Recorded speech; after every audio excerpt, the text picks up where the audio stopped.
جمعية الدعوة والإرشاد وتوعية الجاليات بمحافظة بدر.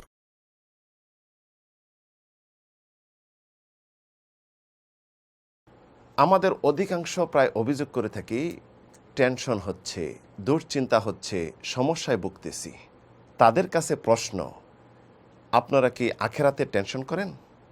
আখেরাতের জন্য কয়জন টেনশন করেন যে আখেরাতে আমার আমল নামা কী আছে জানি না, আমার হিসাব কেমন হবে জানি না, আমার ঠিকানা জান্নাত না জাহান্নাম হবে জানি না। টেনশন শুধু সকলেই করেন দুনিয়াবি টেনশন, সম্পদের টেনশন, পারিবারিক টেনশন, ব্যবসা বাণিজ্যের টেনশন, চাকরির টেনশন, এইগুলি টেনশনে ভোগেন। যে সমস্ত ভাইয়েরা টেনশনে ভোগেন তাদের জন্য কিছু আমল দিব। আমলগুলি যদি করতে পারেন দুনিয়ার টেনশন তো মুক্ত হবেই, আখেরাতেরও টেনশন মুক্ত হবে। আল্লাহ রাব্বুল আলামিন আপনার গুনাহগুলি মোচন করে দিবেন। আমলগুলি হলো বেশি বেশি ইস্তেগফার করুন, আল্লাহর কাছে ক্ষমা প্রার্থী হন। আল্লাহর কাছে যখন ক্ষমা প্রার্থী হবেন আপনার গুনাহগুলি মোচন হয়ে যাবে, কোনো গুনাহ পাপ থাকবে না, তখন আপনার টেনশন এভাবেই দূর হয়ে যাবে।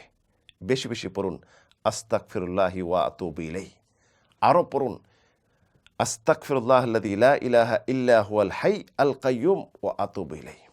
আর বেশি বেশি রাসূলের প্রতি শ্রদ্ধা ভরে সালাত ও সালাম পেশ করুন। আল্লাহুম্মা সাল্লি ওয়া সাল্লিম আলা নবিয়িনা মুহাম্মদ।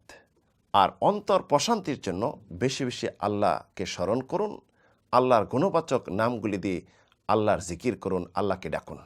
সবচেয়ে প্রিয় বাক্য আল্লাহ রাব্বুল আলামিনের নিকট এটি বলুন বেশি বেশি, সুবহানাল্লাহ ওয়ালহামদুলিল্লাহ ওয়ালা ইলাহা ইল্লাল্লাহু আল্লাহু আকবার।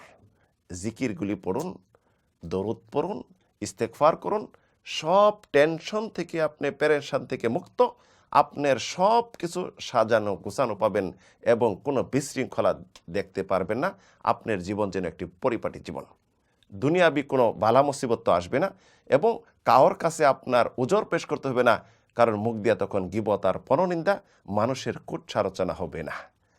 এক সাহাবী এসে বলল, ইয়া রাসূলুল্লাহ, ইসলামের বিধিবিধান তো অনেক রয়েছে, আমাকে কিছু বলুন, আমাকে এমন একটি বলুন যেটা সর্বদা করতে পারি। তখন রাসূলুল্লাহ বলেন, লা ইয়াজালু লিসানাকা রাতাবা মিন যিকরিল্লাহ, তোমার জিহ্বা যেন সর্বদা আল্লাহর জিকিরে সিক্ত থাকে, ভিজা থাকে।